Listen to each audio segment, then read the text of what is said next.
હર હર મહાદેવ હર મિત્રો આજે આપણે ફરીથી એક નવો વિડીયો લઈને આવી ગયા છીએ કે જે છે આપણે ઇન્દ્રેશ્વર મહાદેવ મંદિરનો આપણે એક નવો વિડીયો લઈને આવી ગયા છીએ. તો મિત્રો આજે હું તમને એના ઇતિહાસ વિશે મારી પાસે જે કંઈ પણ માહિતી છે એ બધી હું તમને જણાવીશ અને સાથે સાથે ઇન્દ્રેશ્વર મહાદેવના દર્શન કરાવીશ. અને એ પહેલાં સૌથી પહેલાં હું તમને તમારી પાસે મારી માફી માગું છું, કારણ કે મિત્રો થોડાક ટાઈમથી મારી તબિયત સારી નથી એટલે મારો અવાજ બરાબર નથી આવતો, પણ તેમ છતાં તમને વિડીયો મૂકવાનું અને તમને બતાવવાનું હું ભૂલીશ નહીં, એટલા માટે આ વિડીયો ચડાવ્યો છે. અવાજ જેવો આવે એવો પણ હું તમને બોલવાની મારી ટ્રાય કરું છું અત્યારે, બરાબર. તો મિત્રો વિડીયો એક્સેપ્ટ કરી લેજો અને ભૂલથી જોયા વગર ભૂલતા નહીં મિત્રો. આ સરસ મજાના ઇન્દ્રેશ્વર મહાદેવના મંદિરના તમને દર્શન કરાવું છું મિત્રો. આ છે એનું મેઇન એન્ટ્રન્સ અને અહીંયા સરસ મજાનો એક મોટો વડલો ઊભેલો છે અને ત્યાં પણ બીજા એક મહાદેવ બિરાજે છે અને આ એનું મેઇન શું કહેવાય મેઇન એનું મેદાન છે. અને અહીંયા આપણા ત્યાંથી આગળ સામે જોઈએ તો જો સામે દેખાય છે ઇન્દ્રેશ્વર મહાદેવનું મેઇન મંદિર છે મિત્રો. હવે મિત્રો આપણે ઇતિહાસ વિશે વાત કરીએ તો, અને સૌથી પહેલાં મારી ચેનલમાં જો નવા હોવ તો મારી ચેનલને લાઈક કરજો, શેર કરજો અને સબસ્ક્રાઈબ કરવાનું ભૂલતા નહીં, અને બેલ આઇકન પણ દબાવી દેજો કે જેથી કરીને કોઈ પણ નવા વિડીયો આવે તો સૌથી પહેલાં તમને નોટિફિકેશન મળી રહે. હવે સતયુગમાં ઇન્દ્રદેવને ગૌતમ ઋષિએ તેમના પત્ની દેવી અહલ્યા પર કપટ કરવાના પરિણામે ક્ષણભંગ એટલે કે કોટ થવાનો શ્રાપ આપે. તેનું નિરાકરણ પામવા નારદ મુનિની પ્રેરણાથી ઇન્દ્રદેવે આ અતિ પૌરાણિક જગ્યા જોગણિયા ગિરનાર પર્વત પાસેથી શ્રી ઇન્દ્રેશ્વર મહાદેવના લિંગનું સ્થાપન કરી અહીં 10,000 વર્ષ સુધી તપ કર્યું હતું. તો મિત્રો આ છે એનો જે મેઇન હોલ છે અને તમે જે કાળ ભૈરવના પણ દર્શન કર્યા મિત્રો. હવે 10 ડગલા દૂર બાણ જમીનમાં મારી બાણગંગા પ્રગટ કરી. તેના ચમત્કારિક પાણીમાં સ્નાન કરતાં તેનો કોઢ દૂર થતાં તે દેવલોક પરત થયા હતા. ઇન્દ્રદેવે અહીં અન્નપૂર્ણા માતાજીની મૂર્તિની પણ સ્થાપના કરી હતી. જુઓ મિત્રો, આ ઇન્દ્રેશ્વર મહાદેવનું મેઇન મંદિર છે, આ મેઇન ગેટ છે, અહીંથી સીડી ચડીએ એટલે મંદિરના દર્શન થશે. ચંદ્રમાએ સોમનાથ મહાદેવની સ્થાપના સોમનાથ વેરાવળ ખાતે કરી અને અહલ્યા સતીએ ભગવાન શ્રી રામના ચરણ સ્પર્શથી ગૌતમ ઋષિના શ્રાપમાંથી મુક્તિ મેળવી હતી. આ ત્રણેયને એક સાથે શ્રાપ આપેલ હતા. કળિયુગમાં આદિ ભક્ત કવિ શ્રી નરસિંહ મહેતા અહીં ગાયો ચરાવવા આવતા. આ સ્થળે 32 ગુણી ગાયના આંચળમાંથી દૂધની ધારાવાળી થતાં તેઓ ભાવવિભોર થયા.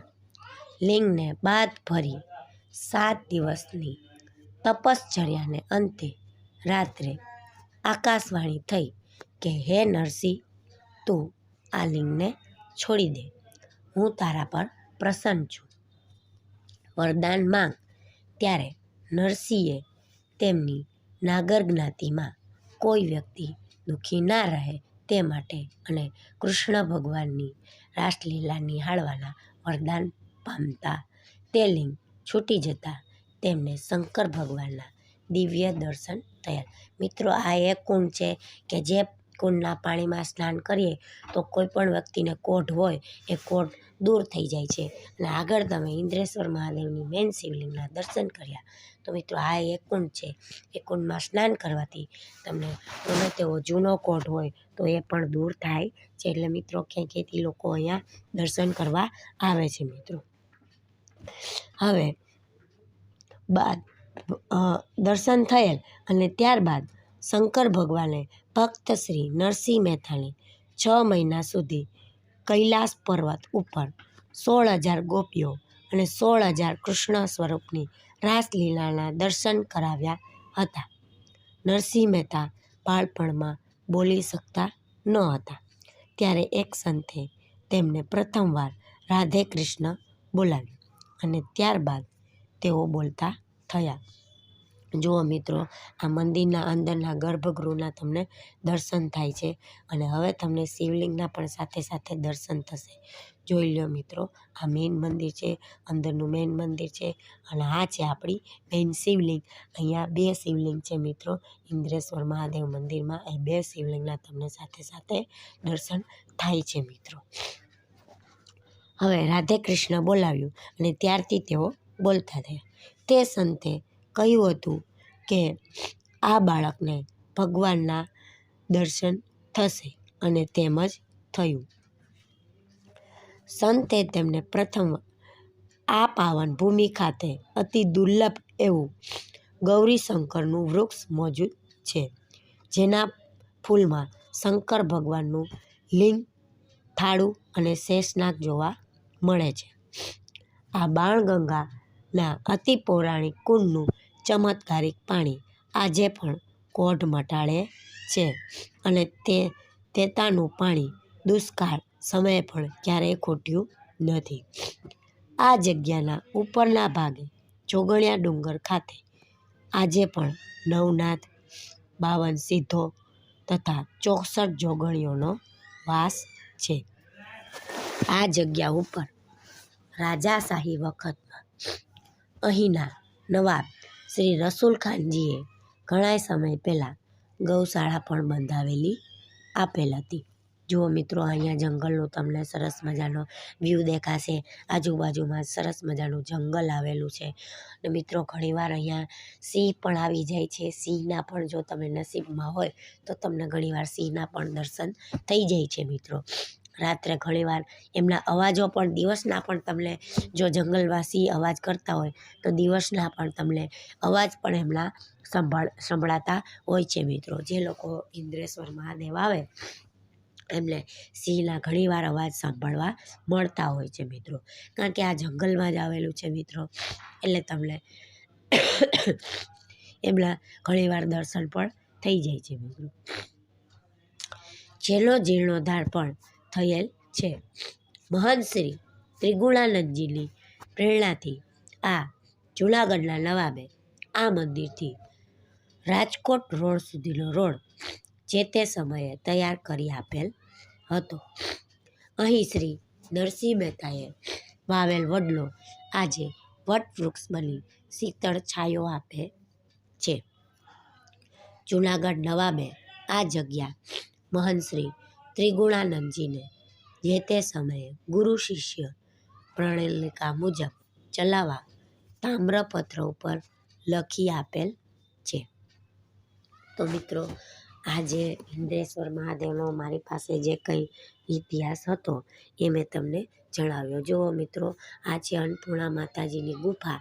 અહીં એ ગુફામાં અંદર જઈએ એટલે આપણે અન્નપૂર્ણા માતાજીના પણ દર્શન થશે કે જેની સ્થાપના ઇન્દ્રદેવે ખુદે કરેલી હતી. તમને કીધું એ પ્રમાણે મિત્રો, ઇન્દ્રદેવે પણ અન્નપૂર્ણા માતાજીની અહીં મૂર્તિની સ્થાપના કરેલ છે. જેમ એણે વેરાવળ સોમનાથમાં મહાદેવના શિવલિંગની સ્થાપના કરી એમ અહીં અન્નપૂર્ણા માતાજીની મૂર્તિની સ્થાપના કરેલ છે. તો અહીંયા આ અન્નપૂર્ણા માતાજીના દર્શન પણ થાય છે મિત્રો. નાની એવી ગુફા છે, ગુફામાં અંદર જઈને આપણે એના દર્શન કરવાના હોય છે. તો આ છે અન્નપૂર્ણા માતાજીની તો મિત્રો, અન્નપૂર્ણા માતાજીના પણ તમને સરસ મજાના દર્શન થશે. બાજુમાં ગણપતિ અને બીજા ઘણા ભગવાન પણ બિરાજમાન છે, તો તમને સાથે સાથે એના પણ દર્શન થશે. બીજું એ કે મિત્રો, અહીં ક્યાંય પણ તમને જમણી સૂંઢના ગણપતિના દર્શન બહુ જ દુર્લભ થશે.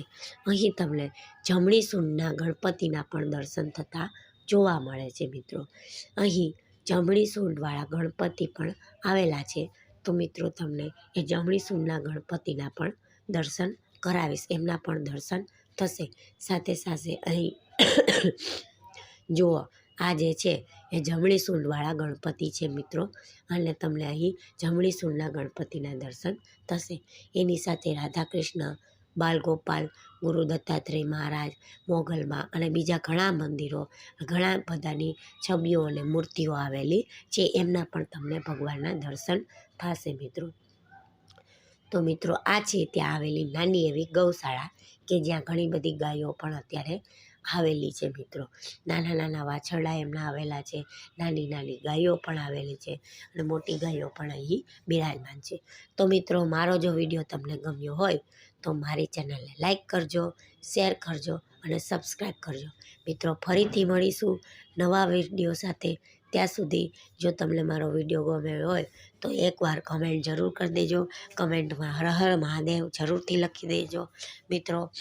તો ફરીથી મળીશું નવા વિડીયો સાથે. ત્યાં સુધી સૌને જય શ્રી કૃષ્ણ. આવજો. Tata, bye bye. જોઈ લો, નાની ગાયના તમને દર્શન થશે મિત્રો. હર હર મહાદેવ, હર જય મહાદેવ.